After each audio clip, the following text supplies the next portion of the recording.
ምክትል ጠቅላይ ሚኒስትር ተመስገን ጥሩነህና አገኘው ተሻገርም የፌዴሬሽን ምክር ቤት አፈጉባኤው አሉበት ነው የተባለው 19 ሰዎች ነው ሄሊኮፕተር አጭናለች የተባለው በሞርታር ስላስጨነቃቸው በሄሊኮፕተር አመለጡን ብሎ ነበር ማርሸት ሳዩ ላባቸው በሶፍት እየተረጉ አመለጡን ሲል ነበር ሁለቱንም ለማመን የሚያስቸግርበት ምክንያት መንግስትም በመግለጫው ታጣቂ ኃይል መታኝ ወይፋን ነው መታኝ ብሎ እንዲናገር አንጠብቅም እና አይሩን ነው ያውቁ ነበር ወይ ምንድነው ነገሩ ራሳቸውን ያዘጋጁ ነበር ወይ የሚል ጥያቄ እንዲፈጠርብኝ አድርጓል አንደኛ ተበድ ያለ ነው የብሔር ግጭትን ሊያመጣ የሚችል አይነት ይዘት ያለው ነገር አለ እውነት ለመናገር ሁለተኛ የተናገሯቸው ነገሮች አንዳንዶቹ ነገሮች በጣም አስደንጋጮች ናቸው በጣም አስደንጋጮች ናቸውና እንዲህ ያሉ ነገሮች በአደባባይ በአዳራሽ ማለት ስትናገር አያወጡትም ብላስ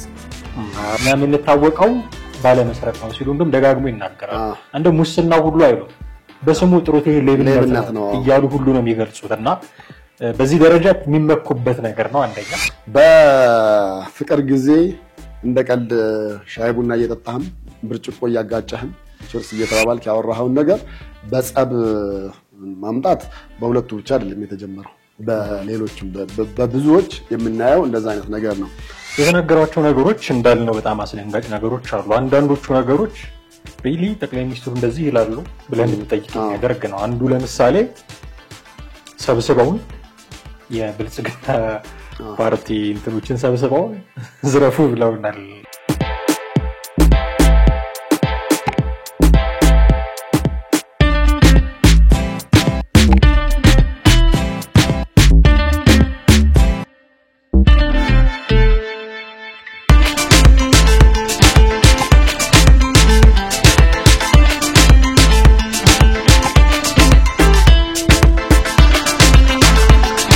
ሰላም ጤና ይስጥልን ወደ ቤተሰቦቻችን እንዴት አላችሁ ዘኢትዮጵያ ቻናላችንን እየተከታተላችሁ ነው በወቅታዊ ፕሮግራማችን ቴዎድሮስ ካሳና ማህደገፈ ወደ እናንተ መተናል በዛሬው ፕሮግራማችን ላይ አቶ ታዬ ደንዳ የተናገሯቸው ነገሮች ከሰሞኑ ከመታሰራቸው በፊት የተናገሯቸው ነገሮች ከሰሞኑ እየወጡ ነው እንዲሁም ደግሞ ትላንትና ጎንደር ጎርጎራ እንደዚህ የሚባሉ አካባቢዎች በተደጋጋሚ ስማቸውን እየሰማን ነው ከሄሊኮፕተር ጋር በተገናኘ ፋኖ አንድ ሄሊኮፕተር መጥቶ ጥሏል የሚሉ መረጃዎችን ማታ ላይ በስፋት ስንሰማ ነበር እነዚህን ጉዳዮች ባጭሩ ለማነሳሳት ነው ዛሬ የተገናኘ ነው እስከ ፕሮግራማችን ፍጻሜ ድረስ አብራችሁን ትቆዩ ዘንድ ያከብሮት ግብዣችን ነው ከኛ ጋር ነው ቴዲ እንዴት ነህ ሰላም ነው የአቶ ታዬ ደንዳ ጉዳይ እንዴት እንደሆነ አላውቅም ሁለት ወይ ሶስት ቦታ ድምጻቸውን እየሰማሁት ነው ከመታሰራቸው በፊት ያውቁ ነበር ያዘጋጅተው አስቀጥ ነው ሄዱት በሚያስመስል ሁኔታ ምክንያቱም ከመሳይ ጋር ሰማቸው ነበር አንድ አላወኩትም ልጁን በኦሮምኛ ቋንቋም በአማርኛ ቋንቋም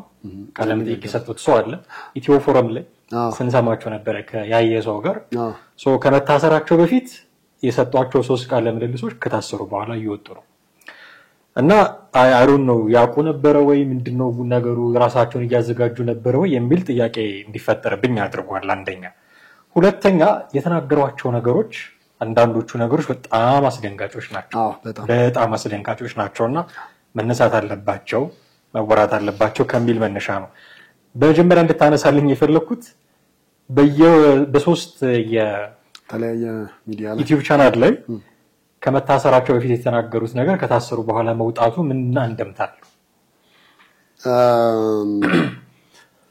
እውነት ለመናገር እንደዛ አይነት ነገሮች ብዙ ጊዜ ሚዲያ ላይ ስታወጣቸው አደገኝነታቸው በጣም የጎላ ነው የሚሆነው ምክንያቱም አንዳንዱ ይሄ ከብሔር ጋር በተለይ ተያይዞ የተናገሩትና መንግስት በስልጣን ላይ ያለው መንግስትን ልክ እንደ አቋም አድርጎ የሚንቀሳቀስባቸው ነገሮች አሉ ብለው ከነዛ መካከል የጠቀሷቸው ነገሮች በጣም ከባድ ናቸው እኔ ደጋግሜ ለመስማት ሞከርኩ ለምንድነው ምናልባት በሊፕሲንክ የተገጣጠመ ነገር ሆኖ ወይ እውነት ካንደበታቸው ወጣ መጀመሪያ እንደውም እንደዛ ብዬ ነበር ያለፉት ግን ብዙ ቦታ ደግሞ ሳገኘው ይሄን ነገርማ ማየት አለብኝ ብዬ ድጋሚ ወደ ማዳመጡ ሄድኩኝና እንግዲህ እሳቸው በትክክል ተናግረውት ከሆነ ነገሩ ከበድ ያለ ነው ከበድ ያለ ነው። የብሔር ግጭትም ሊያመጣ የሚችል አይነት ይዘት ያለው ነገር አለ እውነት ለመናገር እሱ አለ። በሌላ በኩል ደግሞ ምናልባት መንግስትን በዛ ልክ ለማሳጣት ፈልገው ይሆን ወይስ ለምንድን ይሆን የሚልም ታስባለህ? ምክንያቱም ከመንግስት ጋር በፊት አብረው ይሰሩ ነበር። ስለዚህ መንግስትን ከለቀቁ በኋላ ማድረግ ያለባቸው በተቻላቸው መጠን መንግስትን ሊያሳጡ የሚችሉ ነገሮች ወይ ደግሞ እሳቸው ስልጣን ላይ ያሉ መንግስት በሚስጥር እንደ ምክር ቤትም እንደምንም አድርጎ ኦፍ ዘ ሪከርድ የሚያወራቸውን ነገሮች አሁን ላይ ማውጣት አንድም የእሳቸውን እውነተኛነት ትክክለኛነት፣ ሁለተኛም መንግስት ህዝብ መንግስት ላይ ሊኖር የሚችለውን እሳቤ ሊገለብጥ የሚችል ነገር ይሆናልና እሳቸውም ያን መንገድ የተከተሉ ይመስለኛል። በአንድ በኩል የተናገሯቸው ነገሮች እንዳልነው በጣም አስደንጋጭ ነገሮች አሉ። አንዳንዶቹ ነገሮች ሪሊ ጠቅላይ ሚኒስትሩ እንደዚህ ይላሉ ብለን እንድትጠይቅ የሚያደርግ ነው። አንዱ ለምሳሌ ሰብስበውን የብልጽግና ፓርቲ እንትኖችን ሰብስበውን ዝረፉ ብለውናል። ማለት እኔ የትኛውም አይነት የፖለቲካ አቋም ልዩነት ሊኖር ይችላል እና በዚህ ደረጃ አሁን ያ ሁሉ ህዝብ ማለት እንግዲህ እንደምታውቀው ብልጽግና ፓርቲ እኔ አግባብ ነው አይደለም 10 ምናምን ሚሊዮን አባል ያለው ፓርቲ አግባብ ነው አይደል? በዚህ ደረጃ አሁን የሌሎቹ በስንት 100,000 እንኳን የሚሞላ ያላቸው አይመስለኝም። የሱ 17 15 ሚሊዮን እያሉ ሲያወሩ ነበረ በቅርቡ ጠቅላይ ሚኒስትሩ። ይሄን ከዚህ ሁሉ ህዝብ የምታወጣው አመራርም በዛው ቁጥሩ በዛው ልክ ነው። የአመራሮች የምኖች ተብሎ ስልጠናዎች ይደረጋሉ በተለያየ ጊዜ እናያለን። አዳራሽ ሙሉ ሰው ነው የሚሰበሰበው። አዳራሽ ሙሉ ሰው ሰብስበው ጠቅላይ ሚኒስትሩ ዝረፉ ብሎ ማለት አሁን ብዙ ጊዜ እንደውም ጠቅላይ ሚኒስትሩ ከጠቅላይ ሚኒስትሩ ጋር ተያይዞ የሚነሳው ነገር ምንድነው? የሚነሱባቸው ትችቶች አሉ። ለቅድሚያ ሰጡ፣ ለአትክልት፣ ለከተማ ማስዋብ፣ ለኮሪደር ልማት ቅድሚያ ሰጡ ይባላሉ እንጂ ዘረፉ ተብሎ ብዙ ጊዜ ሲነሳባቸው ሰምተን አናውቅም። ከዚህ ጋር ከገንዘብ ብክነት ጋር የተገናኘ ስሞታ ሰምተንባቸው አናውቅም። በተደጋጋሚ እንደውም እሳቸው አንድ ብር አንሰርቅም እኛ የምንታወቀው ባለመስረቅ ነው ሲሉ እንደውም ደጋግሞ ይናገራሉ። እንደ ሙስና ሁሉ አይሉ በስሙ ጥሩት ይሄ ሌብነት ነው እያሉ ሁሉ ነው የሚገልጹትና በዚህ ደረጃ የሚመኩበት ነገር ነው አንደኛ። ሁለተኛ ደግሞ ሌሎች ስራዎች ላይ ያተኩራሉ። ሰላም አላስከበሩም፣ እንደው ስልጣናቸውን ይወዳሉ እየተባሉ ነው የሚታሙት እንጂ በሙስና በሌብነት ሲታሙ እንደዛም ገጥሞን አያውቅም። እንዲህ የሚባሉትን ሰው አዳራሽ ሙሉ ሰው ሰብስበው ዝረፉ ብለውናል ብሎ ለታውቃይ ይተበቃል። አው አይ እውነትም ሊሉ ይችላሉ እኮ ሊሉ የሚችሉበት ግን የሆነ ኢንቴንሽን ይኖረዋል። ለምሳሌ በዘመነ ኢህአዲግ መለስ ምን አረገ መሰለ? ሁሉም ታጋይ እንደፈለገው እንዲሆን መብት ተሰጠ፣ ዝም ተባለ። በዛ መሃል ምንድን ነበር የሚደረግ የነበረው? ዘራፊ የሆነውና ያልሆነው እየታየ ነጥብ ይያዝባቸዋል። ነጥብ ይያዛል። ከዛ ልክ በፈለጉ ቀን ያ ዶክመንት ይመዘዝብሃል ማለት ነው። ስለዚህ ብልጽግና ውስጥም ጠቅላይ ሚኒስትሩ እንደዚህ ሊሉ ይችላሉ። አው ብዬ ላስብበት የምችለው እስቲ በትክክል በፖለቲካውን ስልት ተከትሎ ሊታገል የመጣ ነው ሊዘርፍ የመጣ ነው የሚለውን ነገር ትናገራለህ እንጂ አንዳችሁም ብትዘርፉ ብለካል ሁሉም ጠንቃቃ ነው የሚሆነው። ዘረፉ ተብሏል። ስለዚህ ከነዛ ውስጥ ማን ነው ዘራፊው? ማን ነው ለገንዘብ ቦታውን የፈለገው የሚሉትን ነገሮች መያዣ ታረጋለህ። ከዛ ሁሉም ሆ ብሎ ሲገባ በኋላ ምን ይሆናል? በሬ ሆይ ሳሩን አይተገደሉ ሳታይ እንደተባለው አይነት ነገር ይሆናል። ከዛ በኋላ የፈለጉትን ባለስልጣን ያቺን መያዣ ስለያዙ እንደፈለጉ ሊያደርጉ ይችላሉ። ለምሳሌ አሁን ከዘራፊዎቹ መሃል አንዱ ታዬ ደንደዓ ቢሆኑ ኖሮ ዛሬ ፍርድ ቤት እኮ ስልጣን ላይ ያለህ እኮ የምትተዋወቀው የሆነ ነገር ላይ እንደማትተዋወቅ ነው የምትሆነው። ስለዚህ ታዬ ደንደዓ አንደኛው በሙስና ተከሳሽ ሰው ይሆኑ ነበር ማለት ነው። ስለዚህ ሙስና ውስጥ ሌብነት ውስጥ መግባት የሚፈልጉ ባለስልጣን መንገዱ ያውላችሁ ቀጥሉ ነው የምትለው። ከዛ በኋላ እያንዳንዱ ዘርፎ ፖይንት ተይዞበታል፣ ወጥመድ ተይዟል። ከዛ በኋላ በተፈለገ ጊዜ አንገቱን አንጠልጥለ ፍርድ ቤት ማቅረብ ብቻ ነው የሚሆነው። ህዝብም ለምን መንግስት እናደረገ ብሎ አይልም፣ አሰየው አሹ ነው ብለው። እሳቸው እውነት ከሆነ አንተ እንዳልከው መተው መናገር የነበረባቸው በሚዲያ ላይ ነበር። ግን አዳራሽ ሙሉ ሰብስበ ያም እኮ እንግዲህ ፖለቲካ በአንድ ወቅት ወደ ግራ በአንድ ወቅት ወደ ቀኝ እያለ የሚገላበጥ አይነት ባህሪው ኖረው እንጂ አቶ ታዬም ዛሬ በሱ ጉዳይ መናገር አልነበረባቸውም። እንደገናም እንዲህ ያሉ ነገሮች በአደባባይ በአዳራሽ መሀል ስትናገር አያወጡትም ብለህ አስበህ አያወጡትም ወይ ደግሞ ማን ሊያወጣው ይችላል ብለህ የምታስባቸው ነገሮች ልትጠቀምበት ትችላለህ። ነገር ግን እኔ አንዱ የመያዣ ሲስተም ነው ብዬ እርካብና መንበር ላይም እንደዚህ የሆነ ጠቀስ ያደርጓት ነገር አለ ነገሮች አሉ በሬ ሆይ የሚለውን ያልከው ገልጸውታል። በቃ የሆነ ነገር አቅምሰህ ከዛ በኋላ ያ የጣፈጠው እሱ ጠላቴ ነው ብለህ የምትለው ማንንም በዛ መንገድ የመያዝና የምትጥልበት መንገድ ይኖራል። ከዛ አንፃር ነው ብዬ ነው የማስበው እኔ።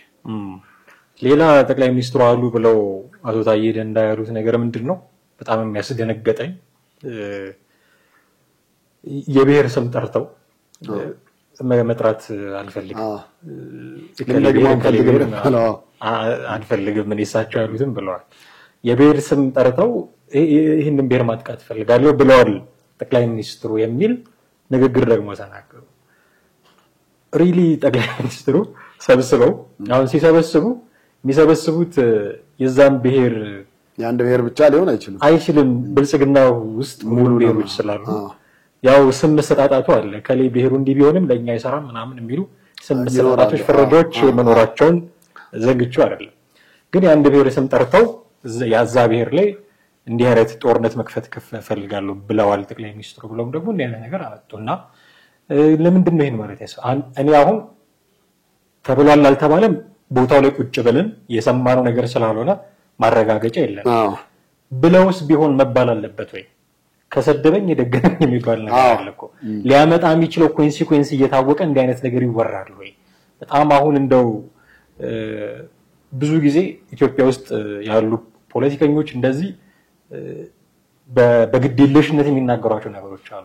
ከህዝቡ አንፃር እንደው ዝም ብሎ እየታለፉ ነው እንጂ በጣም ብዙ ደረጃ ሊያደራርሱ የሚችሉ ነገሮች ናቸው ሲነጋገሩ። ተቋሚ ፓርቲዎችም ሆኑ ስልጣን ላይ ሆነ የሚነጋገሩት ይሄኛው ተመሳሳይ ነገር ነው። አቶ ታዬ ያነሱት ነገርና እንደው ከህዝቡ ደግነት የተነሳ ምንም አልሆነም አይሆንም ብለን ተስፋ እናደርጋለን እንጂ ቢባልስ ጠቅላይ ሚኒስትሩ ብለውታል አላሉትም እንዳልኩ የሰማነው የምናውቀው ነገር ቢሉትስ እንደው ደግሞ ማምጣት እዚህ ላይ አላማው ምንድነው የሚል ነገር ማንሳት ፈልጌ።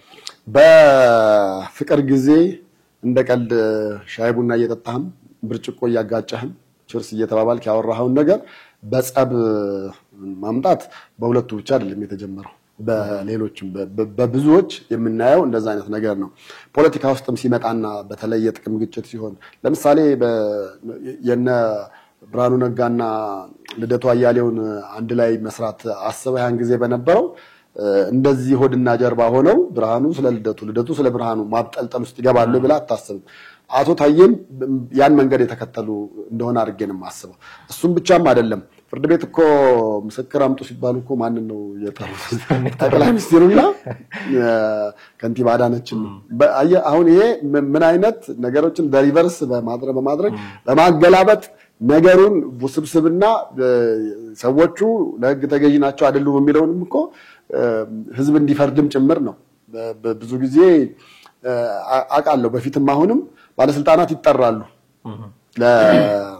ለክስ ላይ እንደ የተከላካይ ጠበቃ ሆነው ሊጠሩ ይችላሉ። በሚጠሩበት ጊዜ ምንድነው የሚሆነው? ፍርድ ቤት እንግዲህ የህጎች ሁሉ የበላይ ነው ብለን የምናስበው ሁሉም ሰው በፍርድ ቤቱ እኩል እይታ ይታያል ብለን የምናስበው።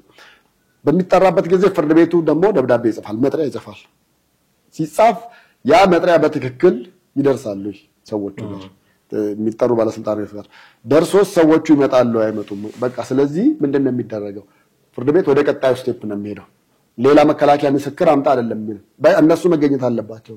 መገኘት አይችሉም በቪአይፒ እንትናቸው ምንድናቸው ምናምን ነገር ይባል። ዳንኤል ክብረት ምስክር በሆነበት እንትን ላይ ያየነው ነው። አንድ ወዳጃችን ተከሰሰ። ሰንደቅ ጋዜጣ ዋና አዘጋጅ ጋዜጠኛ ፍሬው አበበ እና ከነዛ መካከል ፓትሪያርኩን የማይወክል ጽሁፍ ወጥቷል ወይ ደግሞ እሳቸውን ክብር ሊነካ የሚችል ጽሁፍ ወጥቷል በሚል ነው። አንደኛው ምስክር ዳንኤል ክብረት ነበር፣ አሁን ባለስልጣን የሆነው ማለት ነው። ሁለተኛው ምስክር አቡነ ማቲያስ ራሳቸው ነበሩ ከሳሽም ሆነው ምስክርም ሆነው እንዲመጡ ተባለ። ከዛ ጠበቃው ግራ ነው የገባው። ፍርድ ቤቱ ይምጡና ይመስክሩ አለ። ዳንኤል ክብረት ሄዶ መሰከረ። ቀጣዩ ምስክር ማን ነው ሲባል ብፁዕ አቡነ ማቲያስ እሺ ይምጡና ይመስክሩ ተባለ። አረሳቸው በቪአይፒ የሚባል ነገር የለም። ይሄ ፍርድ ቤት ነው፣ ይሄ ለሁላችሁም እኩል ነው። መጥሪያ ተሰጥቶ እንዲመጡ የሚል ተላከ። ሲላክ መጨረሻ ላይ ምን ሆነ መሰለ እንግዲህ የግድ መቅረብ አለባቸው ነው። ካልቀረቡ በፖሊስም ተገደው በኃይል እንዲመጡ ሊደረግ ይችላል። ከዛ በኋላ ምንም አማራጭ አልነበራቸውም። ክሳቸው ነው ወዲያ ክሱ በቃ ወዲያው ተነሳ። አየህ አይደለ እንደዚህ አይነት አካሄድማ እዚህ ድረስ አለን እምልህና የአቶ ታዬ ደንደአም አካሄድ እጅግ በጣም የተለየና ዩኒክ የሆነ ነው። በጣም አንዴ አጥንተው ምን ብለው ማንን ምን ባደርግ የተሻለ ነው የሚሉትን ነገሮች አስበው ነው ወደ ከከሱ ሂደት በኋላ እየተንቀሳቀሱ ያሉበት ማለት ነው። አንዳንዴ ሲናገሩ ተጠያቂነት ሁሉ እንደሌለባቸው አድርገው አስበው የሚናገሩ ነው የሚመስለው። እኔ አንድ የስልክ ቃለ ምልልስ የተደረጉበት ላይ ይሄንን ቃለ ምልልስ ስናደርግ ታስረዋል ወይስ አልታሰሩም? አቤት ሄደኛለሁ። ጭራሽ የቤት ቁጥር መጥራት ነው የቀራቸው እንጂ ወደ እዚህ ሰፈር እዚህኛው ኮንዶሚኒየም እዚህኛው ቁጥር ላይ ነኛለሁት ብለው ሙሉውን ሲገልጹ ሰውዬ እንደው ምንድነው ኑና አሰሩኝ ነው ወይስ አሁንም ማንኛችሁም መጣችሁ ማጣራት ትችላላችሁ ነው ምንድነውና አካሄዳቸው ትንሽ ምስጢራዊ የመሆን ነገር አለው ብዬ አስባለሁ። አሁን ያንን የብሔር ጉዳይ የሚያመጡት ቀጥታ በደና ጊዜ ተወራውን አሁን አመጣው። ስለዚህ ከዚህ በኋላ ከጸቡ ከኔ ጋር ሳይሆን ከህዝብ ጋር ነው። እሳቸው መንግስት እንደከሰሳቸው መንግስት እሳቸውን ለመቅጣት እንዳሰበ እንጂ የህግ ጉዳይ እንዳልሆነ ገብቷቸዋል። የህግ ጉዳይ ነው ማለትም አትችልም።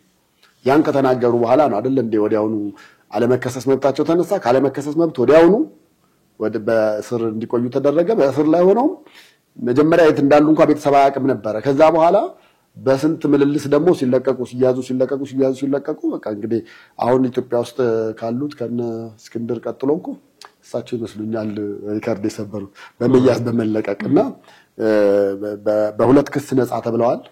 ያለው ነገር ያው ለኦዲየንስ የበለጠ ግልጽ ለማድረግ ህገወጥ መሳሪያ የሚለው ነው። ህገወጥ መሳሪያው እንግዲህ ብዙ ጊዜ አሁን የልደታ ከፍተኛ ፍርድ ቤት ነው ያያያለው። እሳቸው ባለስልጣን እንደመሆናቸው መሳሪያ ይኖራቸዋል። ይሄ ምንም ጥያቄ የለውም። ማንኛውም ሰው ሊኖረው ይችላል እንኳን ባለስልጣን ሆኖ ባለሀብቱም ወይ ደግሞ ሌላውም ሰው በህጋዊ መንገድ እኮ ለደህንነት ስለምሰጋ መያዝ ፈልጋለሁ ብሎ መያዝ የሚችል ነው። ስለዚህ መሳሪያ ምናልባት ትርፍ መሳሪያ ይዘዋል ተጨምሯል ምናምን ባለው ነገር አንዳንዴ እንደዛ ያለ ነገር ያጋጥማል። አንዳንዴ ደግሞ በጣም ጥሩ ያልሆነው አካሄድ ባለፈው ስርዓትም በጣም ስንቃወመው የነበረው አይነት ነገር አለ።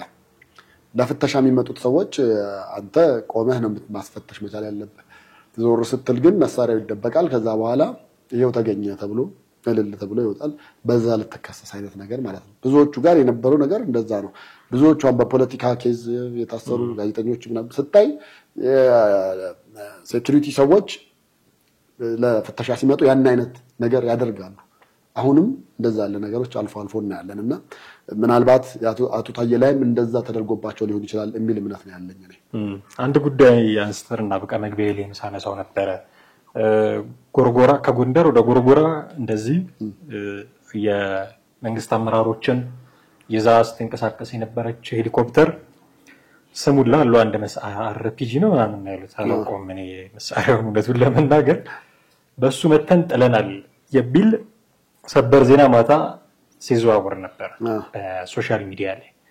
አሁን ከነጋ ደግሞ የቴክኒክ ብልሽት ያጋጠመው ሄሊኮፕተር እንደነበረ እና ተገዶ እንዳረፈ እና በዛም ደግሞ የሰው ህይወት ላይ የደረሰ ጉዳት እንደሌለ የአማራ ክልል መንግስት ኮሚኒኬሽን አወጣ እንዲህ አይነት መግለጫ። አሁን እውነቱ ያለው የቱ ጋር ነው የሚል ጥያቄ ማንሳት ያስፈልጋል። ከዚህ በፊት ጄኔራል አበባውንና አቶ አረጋን ከበናቸዋል የሚል አንድ እንትን ሰምተን ከዛ በማግስቱ እነ ጄኔራል አበባው ሲናገሩ ሰማን። ከዛ ጎርጎራ እዛው ይመስለኛል ጠቅላይ ሚኒስትሩ ሄደው ለመረቃት የአባይ ግድብ ላይ የተሰራውን ድልድይ ለመመረቅ ሄደው በሞርታር ስናስጨነቃቸው በሄሊኮፕተር አመለጡን ብሎ ነበር ማርሸት ሳዩ ላባቸውን በሶፍት እየጠረጉ አመለጡን ሲል ነበር። አሁን ረጅም ጊዜ ቆየርና ደግሞ ሄሊኮፕተር ጣልና ከነዛኞቹ ይሄኛው ትንሽ ጠንከር ያለ እንትንም አለ። ብዙዎች ተቀባብለውታል። በሰበር ዜና ፋኖቹ ራሳቸው በስልክ ገብተው ጥለናል መተናል አመራሮች ያዘ ነበር እና ጋይቷል ሁሉ ከጋየ ነው። ከዛ ውስጥ በህይወት የሚተርፍ ሰው የለም እና የብልጽግና አመራሮች የመንግስት ባለስልጣኖችን የጫነ ነበር እና እንደዚህ የሚሉ መረጃዎችን አወጡ። ዛሬ ጠዋት ላይ የአማራ ክልል መንግስት ኮሚኒኬሽን ቢሮ ትላንትናም አንዳንድ የዞን የብልጽግና ጽፈት ቤት ዞን እንደዚህ ፌስቡክ ገጾች አይ እነዚህ ውሸት የማይሰለቻቸው ደግሞ እንዲህ ያሉ ይያሉ ያወጡ ነበር እና እንደውም ይሄ የሚሽከረከረው የሄሊኮፕተሩ እንትኑ አንዱ አካል ከዛፍ ጋር ተጋጭቶ ነው የሚል መረጃም የሚያወጡ አሉ። የትኛውን ነው የምናምነው? ሁለቱንም ለማመን የሚያስቸግርበት ምክንያት መንግስትም በመግለጫው ታጣቂ ኃይል መታኝ ወይ ፋኖ መታኝ ብሎ ሊናገር አይችልም። አንጠብቅም እንደዛ አይነት ነገር ሊሆን የሚችለው ያው አሁን እንደተገለጹት አይነት ማስረጃዎች ነው ሊሆን የሚችለው። ምክትል ጠቅላይ ሚኒስትር ተመስገን ጥሩነህና አገኘው ተሻገርም የፌዴሬሽን ምክር ቤት አፈጉባኤው አሉበት ነው የተባለው። 19 ሰዎች ነው ሄሊኮፕተሯ ጭናለች የተባለውና እንግዲህ ከዛ ውስጥ አንዲትም ሴት ጋዜጠኛ እንዳለች ተነግሯል። እንግዲህ አሁን ወይ ተመታ ነው ወይ እንደተባለው ቅጠል መሽከርከሪያው ነክቶት ነው ብለን አንልም። ኦዲየንስ ያው በራሳቸው መንገድ እንዲሄዱ ነው። ግን የነበረውን እንትን ለመግለጽ ለምሳሌ በመንግስት በኩል እየተገለጸ ያለው ለመነሳት በማኮብኮብ ለመነሳት በሂደት ላይ ያለች ከላይ የሚሽከረከረውን ዛፍ ግንድ ወይም ቅጠል ነክቶት ነው የመውደቅ የመከስከስ አደጋ የገጠመው ነው የተባለው። በዛ ወዲያውኑ ወደ ሕክምና ቦታ ሄደው ባለስልጣናቱ ሕክምና ተደርጎላቸው ተመልሰዋል። የመንገራገጭ ግን ነገር ግን እንደገጠማቸው አልካዱም። ምክንያቱም የተነሳ ባላንሱን ጠብቆ ሲወርድ መቼም ምንም አልተፈጠረም ማለት አትችልም። ድንጋጤም የለም ማለት አትችልም። መንገጫገጭ የለም ማለት አትችልም። አይደለም እንኳን ባላንሱን ሳይጠብቅ አረፎ ቀርቶ በአውሮፕላን እኮ ስትጓዝ ኢቭን ደመናው ስትገባ እንኳን እኮ ልክ ኮረኮንች መንገድ ላይ እንደሚሄድ ተሽከርካሪ የመንገጫገጭ ነገር አለው። ስለዚህ ድንጋጤ አልፈጠረባቸውም ማለት አይቻልም። በጣም ደንግጠዋል። መንገጫገጩም አለ ፊታቸው ላይ። የሴቷን ጋዜጠኛ ነው ግን እንግዲህ እስካሁን የወጣው መረጃ የሚያመለክተው ፊቷ ላይም ጭረት አጋጥሟታል የሚለው መረጃ ወጥቷል። በተረፈ እነሱ ላይ ስለደረሰው ነገር ግን በስፋት መረጃዎች ወጡ የሉም። እንዳልከው ፋኖም እንደተናገረው እንግዲህ መተው ጥለውም ሊሆን ይችላል። ምክንያቱም አንድ ሄሊኮፕተር ሊያርፍ ሲል ቦታው ነፃ ነው የሚሆነው መሆንም ያለበት እንደዛ ነው እንጂ ከዛፍ ጋር ከቅጠል ጋር ምን የሚያስኬድ ነገር አለ? በዛ ልክ እንደዛ ሊሆን ይችላል የሚል ሐሳብም ግምትም የለኝም። ግን ምቱ ኢላማ የሳተ ሊሆን ይችላል፣ ቦዲውን ላይሆን ይችላል። እንደተባለው ከላይ የሚሽከረከረውን ኃይል እሱን ሊሆን ይችላል የመቱት። እንደዛ ከሆነ በጣም ከፍታ ላይ ከሌለ ደግሞ ጉዳት ላይ ደርስ ይችላል። ገና ከፍ እያለ እየተነሳ ሳለ ከሆነ ሙከራው የተደረገው እንጂ ቦዲውን አግኝቶ ቢሆን ሌላ አካላት አግኝቶ ቢሆን ኖሮ በእርግጠኝነትም ደግሞ ሰውም ሊሞት ይችል ነበር። ነጋይቱን በጣም ከፍተኛ ይሆን ነበር። እንደውም በእርግጠኝነት ምነግርህ አሁን ይሄ ከተማ ውስጥ ማን ነው በአካባቢው በስልክ ራሱ እንዴት ተቀርጾ አልተለቀቀም ነው። ምናልባት ነገ ከነገ ወዲያ ደግሞ የኢንተርኔት ስቲል ምስል አለ እንዴት አላየንም የሚል ጥያቄ እሱን ያዝልኝ። ምክንያቱም በስልክም ተቀርጾ መለቀቅ መቻል ነበረበት። እንደዚህ ያለ ነገር ወደ እውነት የሚያደላ ነገር የበለጠ ቢኖረው ማለት ነው። ግን ያው የሙከራ ነገር ነው። ነገሩም እኮ ያው ባለስልጣናት ስለሆኑ ከፍተኛ የሆነ ጥበቃ እንደሚደረግላቸዋል። በአካባቢው ይደረጋል። መጀመሪያም ቅኝት ይደረጋል። አካባቢ ብዙ ነገር ፕሮግራም እንደሆነ ነገር ስለሆነ ሴፍቲው ታይቶ ምናምን ነው የሚሄዱትና መሳሪያዎች አላቸው ወይ ፋኖች አሁን አውሮፕላን መጥተው የሚጥሉበት ጥያቄ እሱ እንግዲህ በጣም ከፍተኛ ቦታ ላይ ካልሆነ ከፍተኛ መሳሪያ ባትጠቀምም በመትረየስም በሌላ መሳሪያ ልትመታ የምትችልበት በምን ያህል ርቀት ውስጥ ራሱ ቢሆኑ ነው ፋኖቹ ከዛ ቦታ በምን ያህል ርቀት ላይ ቢሆኑ ነው ምክንያቱም መጀመሪያ ቅኝት ይደረጋል መጀመሪያ ባለስልጣኖችም ከሆኑ ሄዱት እነሱ ከመሄዳቸው በፊት የማጣራት ስራ ተደርጎ በጣም ከፍተኛ ጥንቃቄ ተደርጎ ምክንያቱም ከፍተኛ ባለስልጣኖች ናቸው እና ብዙ ዝግጅት እንደሚደረግ ይገመታል እና በሆነ ራዲየስ ውስጥ ሴፍ ነው ተብሎ ሲታሰብ ነው ባለስልጣኖቹም የሚሄዱት ይሄንን በዚህ ራዲየስ ውስጥ ያንን ሁሉ ርቀት አልፎ መምታት የሚችል መሳሪያ ካላቸው ሮኬት ለመስራት አይደለም ሮኬት ለመስራት እኮ ብዙ እንቅስቃሴ ላይ ነን ጥሩ ሂደት ላይ ነን እኮ ያሉ አንድ ሰሞን እንደውም እነሱን እያስመረቁ ነው ሶሻል ሚዲያ የሙከራ ስርጭት ሊሆን ይችላል ማለት እንችላለን እየተሞከረም ሊሆን ይችላል ምናልባት እንግዲህ ደግሞ በኋላ የሚወጡ ቪዲዮዎችም ፎቶዎችም ሊኖሩ ይችላሉ አሁን ትክክለኛ ፎቶና ቪዲዮ አልተገኘም በርግጥ ግን ከዚህ ውይይት በኋላም ደግሞ የሚወጡ ነገሮች ሊኖሩ ይችላሉ ብለን እንጠብቃለን ከመጡ ደግሞ እንግዲህ ሁኔታውን አድማጭ ተመልካች እናደርሳለን በጣም አመሰግናለሁ ቴዲ የአቶ ታዬ ደንዳ ጉዳይና እቺ መዘዘኛ ሄሊኮፕተርን ጉዳይ ያነሳን አጭር ቆይታ አደረግን በጣም ነው አመሰግናለሁ እሺ ውድ ቤተሰቦቻችን እናንተም ከኛ ጋር ነበራችሁ ቆይታ እጅግ አድርገን እናመሰግናለን የዛሬውን እዚህ ላይ እናበቃለን በሚቀጥለው ደግሞ በሌላ ርዕሰ ጉዳይ ደግመን የምናገኛችሁ ነው የሚሆነው ሐሳብ አስተያየቶቻችሁን በተለመደው መንገድ ልታደርሱን ትችላላችሁ የዛሬውን አበቃን ጤና ይስጥልን